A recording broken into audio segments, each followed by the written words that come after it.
Ciao, sono Fabrizio e queste sono le notizie della Regione Liguria. Entro il mese di giugno verranno assegnati i primi 20 alloggi di edilizia residenziale sociale nel rinnovato quartiere di Begato a Genova. Apre oggi infatti il bando di Arte Genova per l'assegnazione di questi alloggi ricostruiti grazie a un'opera complessiva da 17 milioni di euro. I tre edifici ospiteranno in totale 60 alloggi. Presentato il progetto Lanterna Luce dei Liguri nel mondo, l'iniziativa di Regione Liguria per rafforzare il legame con le comunità liguri del Sud America. L'obiettivo è trasformare la memoria dell'emigrazione in una leva culturale, turistica ed economica per il futuro. La prima lanterna sarà inaugurata il 9 marzo in Brasile. Una nuova luce per valorizzare uno dei luoghi più identitari di Genova, la Basilica di San Siro. Grazie all'intervento di Fondazione Friends of Genoa, la Basilica oggi ha un impianto illuminotecnico completamente rinnovato, capace di coniugare valorizzazione artistica ed efficienza energetica. Firmato il nuovo protocollo di collaborazione per il rafforzamento e la diffusione dell'educazione finanziaria nelle scuole liguri di ogni ordine e grado, uno strumento per cercare di garantire reali pari opportunità e contribuire alla costruzione di una società più equa.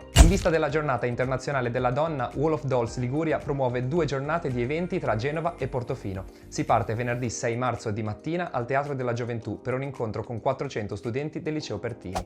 Poi alle 18 in piazzetta a Portofino l'inaugurazione della panchina contro la violenza di genere. Restate aggiornati sui nostri canali social.